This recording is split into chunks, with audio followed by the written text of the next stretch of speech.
Welcome to the February Fitness Challenge. So today we're going to be doing 10 press-ups plus one more because it's the 1st of the Feb, and then you're going to be building on that each day until the end of the month. And then each Sunday I'll send you another video so that we can progress your efforts, and I'll show you a few variations to make the press-up slightly tougher and build on, and so that you can build on that. I'm going to show you the correct technique today, and which will also help you decide where your starting point is with press-up. So everybody knows there's two basic versions of the press-up, either on the knees or full press-ups. So you can decide. I'll show you now about how the best way to decide which is the best place for you to start. Both are good and both can work the area. The great thing about a press-up is it really is a full body workout if you don't add any weights or any bands or anything else. It really is a full body exercise. You can work the arms, you can work the back, across the chest, the core, the tummy, and even a little bit on the glutes and the legs. So if you get the right technique, it really can be a fantastic exercise that you can keep up with going forward. So the two versions, of course, are, like I say, on the knee or full press-ups, but the same logic applies. So on the knees is easier because you've got half, or certainly a large chunk of your body weight is held by the floor. So there's only a certain amount of weight going through my arms, okay? To make it easier still, you raise the arms even more and more and more. So you can see if I put my hands on the step, that's slightly easier. If I put my hands, staying on the knees, put my hands on the bench, that's slightly easier. And for some people, and it's quite possible, particularly when there's mobility issues, even if you do it against a wall, you can work those same muscles with less strain because it's easier still. Obviously, the tougher version is the straight legs, and that's because you've now got more weight going through the hands and arms. And so obviously, to make it tougher still, you raise the legs up and up, like putting them up on the step or up on a bench, or even doing handstand press-ups. So you can see the more weight you've got through the arms, that makes it tougher.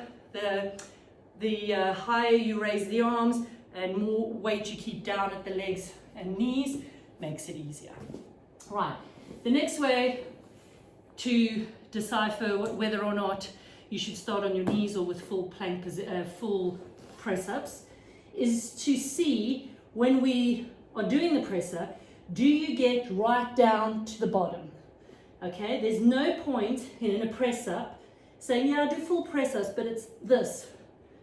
That's not really working the full range of movement. So if you can get down to there in a full press-up, then great. If not, I would come down to your knees. Okay, and if in this position you can't get that far down, then raise your hands up, either there, like I said, on the bench, and maybe even standing at first. Like I said, we're going to be at this for 4 weeks. I would imagine you get better and better, lower and lower, or legs higher and higher as we go along. Okay, so that's understanding that. I'm going to coach it on the knees. So your positioning is shoulder in both positions. Shoulders come over the wrists. Can you see that the shoulder is directly over the floor? We need that shoulders over the wrists, okay? And that's usually, you can do that by just bringing your hips through, okay?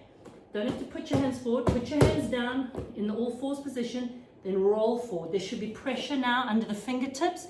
Might be a little bit of strain. You might want to loosen up the wrists a little bit first, but you'll get more and more used to that. So shoulders over the wrists, just a little bit wider than shoulder width apart, okay? Another way to make it more difficult and to target more specific muscles, of course, is you change your hand position, but for a general press-up, we're going just wider than shoulder width apart. That typically is the width of the mat, or maybe just slightly off the mat, but just judge it for yourself. So shoulders over the wrists, hands slightly wider than shoulder width apart. So that's that position, starting position. The next one, and this is true for both positions of the press-up, you've got to get your shoulders, hips, and knees, shoulders, hips, knees, and ankles in a straight line. So if you watch me there, you can see that's not in exactly a straight line.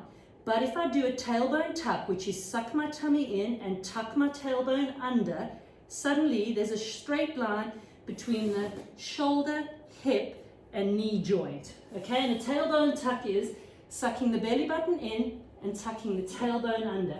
The minute you do that, you'll create some tension through the front of the hips, in the tummy, and even across the lower back.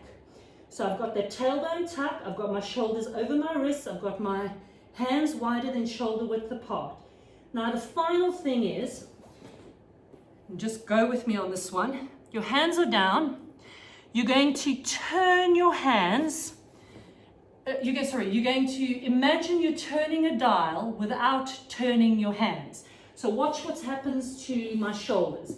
I've got the tailbone tucked, my shoulders are over my wrists. Now I'm going to turn, as if to turn a dial, but my hands don't move. You should see my shoulders move away from my ears and down my back. I'll show you again. Shoulders are over the wrists, tailbone tuck, suck the tummy in. I've got a straight line. Now I'm going to turn that dial without turning my hands, and my shoulders move away from my ears and down the back. So now I create some tension there. I've got this tension with the tailbone tuck and the tummy. So now my body is a solid mass. And then I lower down and come up. And you should feel that actually everything moves quite easily. Your hips, your belly button and your chest all lower as one. So I'll take you through it again. Shoulders over the wrists, hands slightly wider than hip width apart, fingers pointing forward. Tailbone tuck, so we've got that straight line between shoulders, hips and knees. Hold that tension in the tummy. Turn the dial without turning your hands, so your shoulders slide down the back. Hold that tension. Now drop. Drop the hips, belly button and chest all in one. Okay, there we go. Also in the knee bend position, curl your toes under. They stay there. Don't let it come with you. We want to engage by pushing back on those toes, and this is especially true in the full plank position. By pushing back on those toes, you engage up the back of the leg. So you create some tension there, and so your whole body lowers like a solid mass, rather than that happening or that happening. Okay, then one last final thing, and this is why I said it's quite useful to record yourself or have someone record you, is from behind, your hands are just slightly wider than shoulder width apart. You're coming down, lowering your chest to just a little bit away, but roughly in line with the hands. You can see in that position, and from the top of me, my back will look like, with my arms sticking out, a capital A. You should not look like a capital T. And you will stay in that capital A position if you do what I say with the, imagine you turning the dial without turning your hands, because the shoulders will drop down and you will see the elbows go out at about a 45-degree angle from the body. But do not let them go out in a T shape, because that's when you start hurting the rotator cuff, the shoulder, the neck. There's too much trap involvement. So there's quite a lot to think of there, but you'll start to feel the difference at about how much easier it is to complete the movement when everything is held and nice and fully engaged in the exercise, rather than perhaps previously when you were just putting your hands down and knocking out a press up like that. So we'll do one more with me, or I'm going to take you through the setup now and then go straight into your 10 or 11. If you need to stop after 5, reset and do them again, that's perfectly okay. So here we go. Tailbone tuck, in whichever position you're in. Tailbone tuck, suck the tummy in. Hands slightly wider than shoulder width apart. Shoulders over the wrists. Turn your arms without turning the hands. Turn that dial. Shoulders slide down the back and lower and push up. Hold that tension. And again, 2, 3, 4. I'll see you next Sunday. Work on that every day. See you then.